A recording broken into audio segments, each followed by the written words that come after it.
যুবক ভাই, আপনি আমি যে এত পাপ করলাম সারা জীবনেও, তারপরেও যে আল্লাহ পাক আপনার উপর আমার উপর শাস্তি নাজিল করেন নাই, এই ঋণটা কি আপনি আমি শোধ করতে পারবো কিনা? বলেন, আমার সাথে কথা বলেন। পারবো আমরা?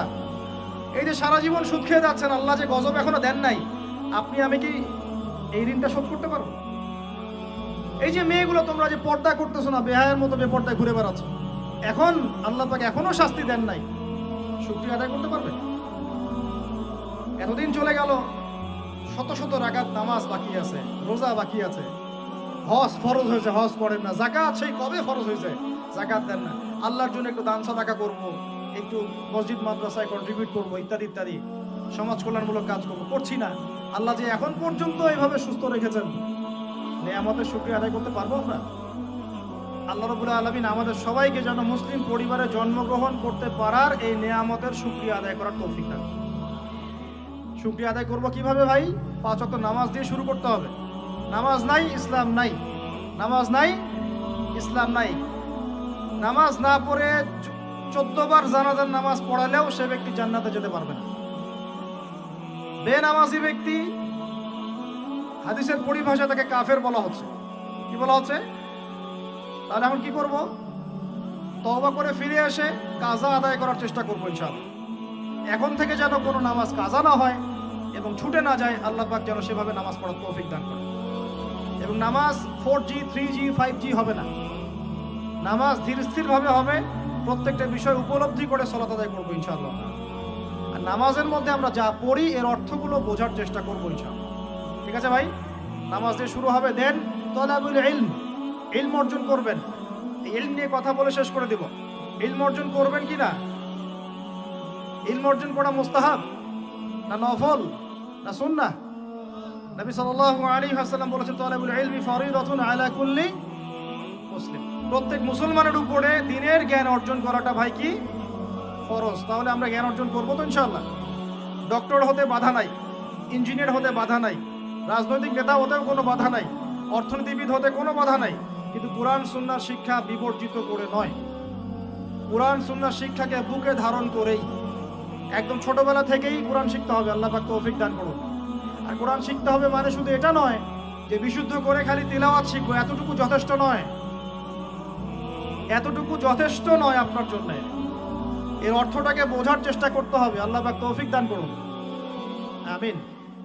আরবি ভাষাটা শেখার চেষ্টা করেন, আরবি ব্যাকরণটাকে শেখার চেষ্টা করেন, ওলামায়ে কেরামদের সাথে সম্পর্ক রাখেন, মাদ্রাসায় একটু সময় দেন, প্রয়োজন একটু ব্যাচ আকারে পড়েন, অনলাইন অফলাইনে অনেক কোর্স হয়, এগুলো করেন।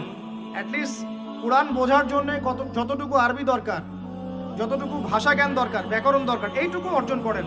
আমি আপনাকে মুফতি মুহাদ্দিস হতে বলছি না। পারবেন কিনা ভাই? পারা যাবে তো ইনশাআল্লাহ। আল্লাহ পাক তৌফিক এনায়েত করুন, বলি আমিন।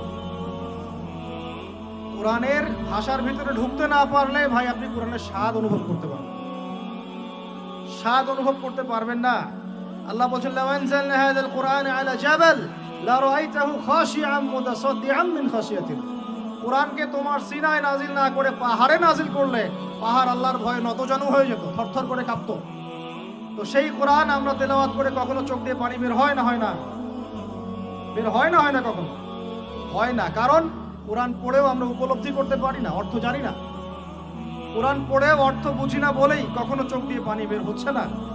দোয়াগুলো পড়ছি অর্থ বুঝি না বলেই দোয়ার মধ্যে স্বাদ আসে না, সেই নূর পাই না, সেই মারেফত অর্জিত হয় না। আর আস্তে আস্তে এই শিক্ষাগুলো থেকে আমাদেরকে সরিয়ে দেওয়া হচ্ছে। ব্যক্তিগত উদ্যোগে হোক, যেভাবে হোক, আপনাকে কোরআন শিখতেই হবে। এই তাগাদা আপনার, এই ফিকির আপনার। ইনশাআল্লাহ ফিকির আপনি করেন, রাস্তা আল্লাহ দেখাবেন ইনশাআল্লাহ। আল্লাহ পাক তৌফিক দান করুন। এর পাশাপাশি আল্লাহ ওয়ালাদের সাথে থাকবো, সুন্নাহ ভিত্তিক জীবনযাপন করবো ইনশাআল্লাহ। রাজি আছি তো ইনশাআল্লাহ? সবার চেহারায় দাড়ি থাকবে তো ইনশাআল্লাহ? প্যান্ট টাকলুর উপরে উঠবে তো ইনশাআল্লাহ? আমরা হারাম সম্পর্কগুলো ত্যাগ করতে পারবো তো ইনশাআল্লাহ? হালাল সম্পর্কে থাকবো তো ইনশাআল্লাহ? হালাল রিজিক খাবো তো ইনশাআল্লাহ? সুদের কাছে যাব, জিনার কাছে যাব, ঘুষের কাছে যাব?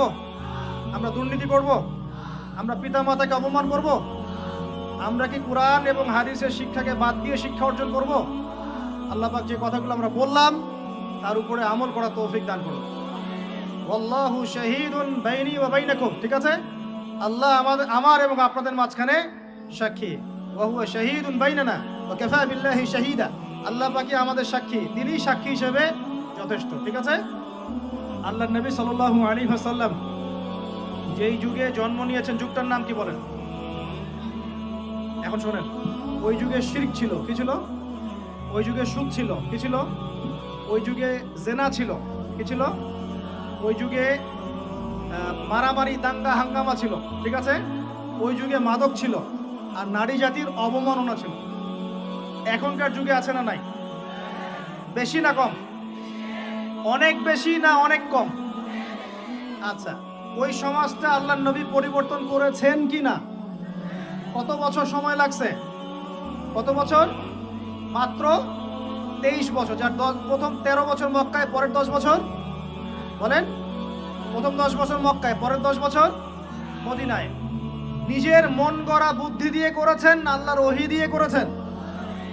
আবার বলি, নিজের মন গড়া বুদ্ধি দিয়ে করেছেন, নিজের প্রবৃত্তির অনুসরণ দিয়ে করেছেন, মানব রচিত আইন কানুন দিয়ে করেছেন, নাকি আল্লাহ পাকের বিধান দিয়ে করেছেন?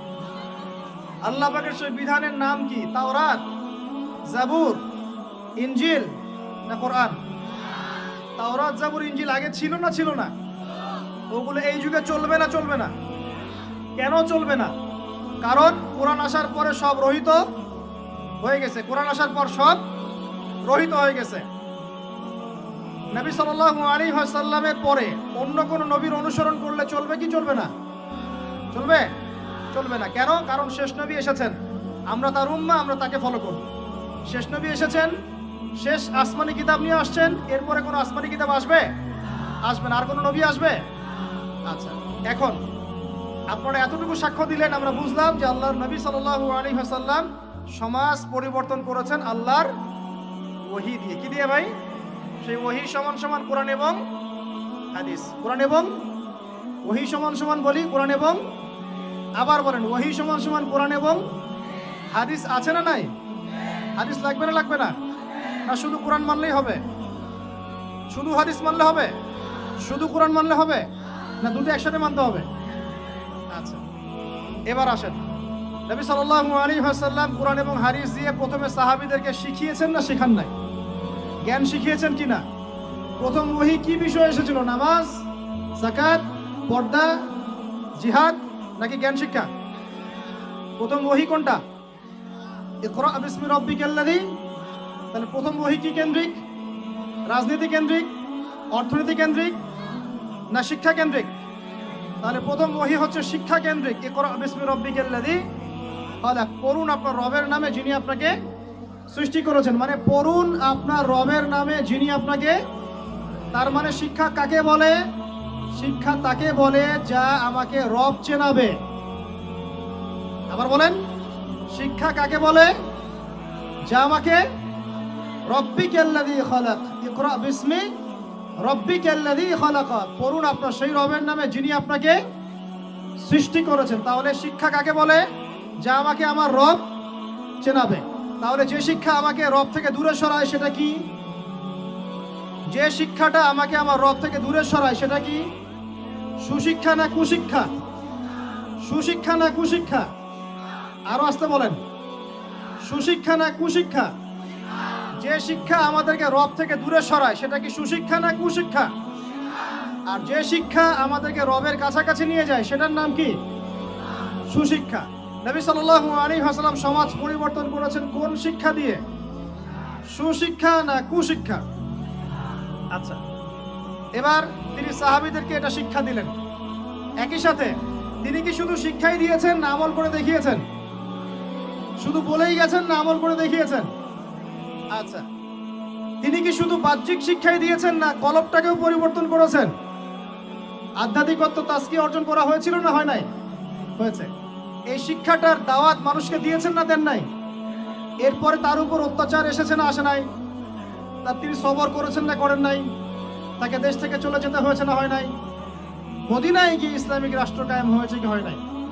তারপরে ওই ওহীর বিধানকে প্রতিষ্ঠা করার জন্য দাওয়াতের সাথে সাথে জিহাদ করতে হয়েছে কি হয় নাই? এভাবে বদর, উহুদ, খন্দকের পথ পাড়ি দিয়ে মক্কা বিজয় হয়েছে কি হয় নাই?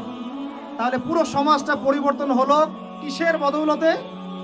আল্লাহ পাকের ওহীর রেভলিউশন বা বিপ্লবের বদৌলতে। আবার বলি, আল্লাহ পাকের ওহীর রেভলিউশন বা বিপ্লবের বদৌলতে। এখন আসেন, এই সিলসিলা কি নবীর ইন্তেকালের পরপর বন্ধ হয়ে গিয়েছিল, নাকি পুরো চলতে আছিল? সাহাবায়ে কেরাম কি ওই নীতির উপরে ছিলেন কি ছিলেন না? আবু বকর সিদ্দিক ছিলেন না?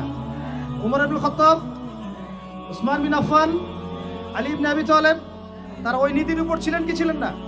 তারপরে 4 ইমামের যুগে তারা ছিলেন না?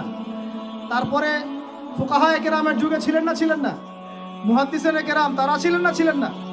এভাবে যুগের পর যুগ ইসলামী শিক্ষাকে বাদ দিয়ে মুসলিমরা সফল হয়েছে, না ইসলামী শিক্ষা বুকে ধারণ করে সফল হয়েছে? আরো আসতে বলেন। ইসলামী শিক্ষাকে বুকে ধারণ করে যুগের পর যুগ আমরা সফল হয়েছিলাম, না এটাকে বর্জন করে সফল হয়েছিলাম? এবার আসেন, এখনকার আধুনিক বিশ্বের যে কোনো সাবজেক্ট আমি চ্যালেঞ্জ করতেছি, chemistry, physics, astrophysics, philosophy, political affairs, অর্থনীতি, ম্যাথামেটিক্স, সায়েন্স অ্যান্ড টেকনোলজি, যে কোনো সাবজেক্টের গোড়ায় আপনি যাবেন, আপনি ওই সোনালী যুগের কোনো না কোনো মনীষীকে খুঁজে পাবেন। কথা বুঝতে পারলেন? এই বিশ্বের যে কোনো সাবজেক্ট কিসের প্রযুক্তির বড়াই করতেছেন? অ্যালগরিদম ছাড়া প্রযুক্তি অচল। আপনি ল্যাপটপ খুলতে পারবেন না, টাইপ করতে পারবেন না। যে বইটা ইসলামের এগেনস্টে লিখেছেন ওই বইটা টাইপ করতে পারবেন না যদি অ্যালগরিদম না থাকে। আর সেই অ্যালগরিদম আবিষ্কার করেছেন একজন মুসলিম মনীষী। মেডিকেল সায়েন্সে যাবেন, মেডিকেল সায়েন্সের যত থিওরি আছে ইবনে সিনার বইয়ের উপর দাঁড়িয়ে আছে। কার বইয়ের উপরে? এই যে আপনি ফিলোসফিক্যাল থটসের কথা বলেন, দার্শনিক মতবাদগুলোর কথা বলেন, আপনি ইমাম গাজ্জালির বাইরে যেতে পারবেন না। আমি ইবনে রুশদের বাইরে যেতে পারবো না। আপনি অ্যাস্ট্রোফিজিক্সের কথা বলেন, কেমিস্ট্রির কথা বলেন, জাবির ইবনে হাইয়ান ছাড়া কেমিস্ট্রি অচল। তোমরা এগুলো জানো না? জীববিজ্ঞান এরা পারবে? জীববিজ্ঞান কি ইবনে সিনার থিওরির বাইরে যেতে পারবে?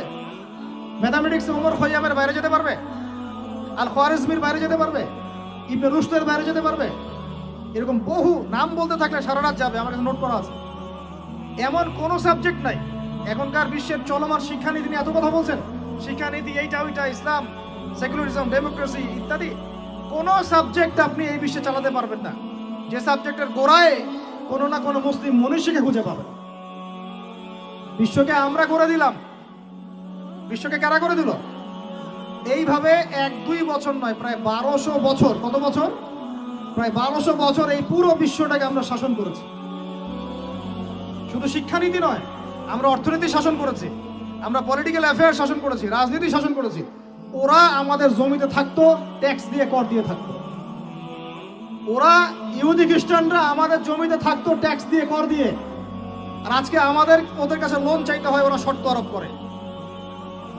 কোথায় আসছি আমরা চিন্তা করছেন? ইতিহাস সেই কবে ভুলে গেছে। শিক্ষার আপনি যে সেক্টরে যাবেন, আপনি গিয়ে দেখবেন সেখানে কোনো মুসলিম মনীষীর অবদান আছে। আপনি আল খোয়ারিজমি বাদ দিয়ে, ইবনে রুশকে বাদ দিয়ে, ইমাম গাজ্জালিকে বাদ দিয়ে, জাবির ইবনে হাইয়ানকে বাদ দিয়ে, ইবনে সিনাকে বাদ দিয়ে, এনাদেরকে বাদ দিয়ে আপনি সাহিত্য খুঁজে পাবেন না, আপনি দর্শন খুঁজে পাবেন না, আপনি ম্যাথামেটিক্স খুঁজে পাবেন না, কেমিস্ট্রি, ফিজিক্স, সায়েন্স খুঁজে পাবেন না। এখন আমাকে বলেন, ওই সময়কার এই মনীষীরা কি ইসলামী শিক্ষাটাকে বাদ দিয়ে শুধুমাত্র বৈষয়িক শিক্ষায় শিক্ষিত ছিলেন, না ইসলামী শিক্ষার সাথে বৈষয়িক শিক্ষা দুটোই শিখেছেন? কোনটা বলেন? কথা বলেন। একটা শিখেছেন না দুটোই শিখেছেন? এখন এই সিলসিলা চলতে চলতে চলতে এই 1914 সাল থেকে নতুন একটা নিউ ওয়ার্ল্ড অর্ডার শুরু হলো। শব্দটা কি বললাম? New world order. New world order আসলে 1914 থেকে না, আমি ভুল বলেছি। এটা ফরাসি বিপ্লব থেকেই শুরু হয়েছে। আর ফরাসি বিপ্লব হয়েছে 1789 না? 1789। এই যে 221 বছরের মতো এই সময়টুকুতেই নতুন একটা ওয়ার্ল্ড অর্ডার এসেছে। কারা দিচ্ছে অর্ডার?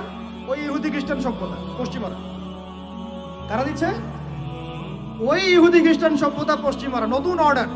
ওরা রাজনীতির ভিত্তি সাজিয়ে দিয়েছে, ওরা খিলাফাকে ধ্বংস করেছে, ওরা ওদের তন্ত্রমন্ত্র দিয়ে মুসলিম দেশগুলোকে বিভক্ত করেছে। প্রত্যেকটা দেশের ভিতরে ভিতরে ওদের মন করা মতবাদগুলো ঢুকিয়ে দিয়েছে। প্রত্যেকটা বিষয় তারা ইন্টারফেয়ার করে। ওরা যে অর্থনীতি দিয়েছে ওইটার উপর বিশ্ব দাঁড়িয়ে আছে। ওরা যে মিডিয়া প্রযুক্তি দিচ্ছে ওইগুলোর উপরে আমরা চলছি। ওরা যে শিক্ষার কথা বলছে ওই শিক্ষা আমাদের মধ্যে ঢুকানো হচ্ছে। ওরা একটা গডলেস নাস্তিক জেনারেশন তৈরি করেছে, ওইটা আমরা সৃষ্টি করার চেষ্টা করছি। ওরা যে সুদ দিয়েছে ওর উপর অর্থনীতি চলছে। ওরা যে সংস্কৃতি দিচ্ছে ওই সংস্কৃতি সারা বিশ্বে ছড়িয়ে পড়ছে। ওরা যে পর্নোগ্রাফি চালু করেছে এটা সারা বিশ্বে ছড়িয়ে পড়েছে। ওরা যে মাদকগুলো চালু করেছে সারা বিশ্বে ছড়িয়ে পড়ছে। ওরা যে সংস্কৃতি, বেহায়াপনা, জেনা, ফ্রি মিক্সিং, সমকামিতা, ট্রান্সজেন্ডার একটা একটা ইস্যু ছাড়ছে, আস্তে আস্তে সারা বিশ্বে এগুলো ছড়ায় পড়তেছে। শিক্ষানীতির বাইরে নয়, ওই জিনিসটাই বাস্তবায়ন করার চেষ্টা আমরা আবার নতুন করে করছি। এটা নিউ ওয়ার্ল্ড অর্ডার বাস্তবায়ন করছি আমরা লাস্ট 100 বছর থেকে বেশি। এই করতে করতে করতে শিক্ষা এখন দুই ভাগে ভাগ হয়ে গেছে। কয় ভাগে ভাই? একটা জেনারেল স্কুল অফ থট বা সেকুলার স্কুল অফ থট, একটা হলো ইসলামিক স্কুল অফ থট। আমার সাথে বলেন, একটা সেকুলার স্কুল অফ থট, একটা Islamic school of thought. Secular school of থটটা এমনভাবে সাজানো হচ্ছে, শুরুতে বলেছি 20 বছর পড়বেন 20টা সূরা মুখস্থ করতে পারবেন না। সোজা কথা, এই শিক্ষার মূল উদ্দেশ্য দুনিয়া, দুনিয়া এবং দুনিয়া। দুনিয়া শিক্ষার দরকার নাই তা বলছি না, বলছি এই শিক্ষাটা ইসলামকে কাট অফ করে, বিবর্জিত করে শুধু দুনিয়ার দিকে ফোকাস করছে।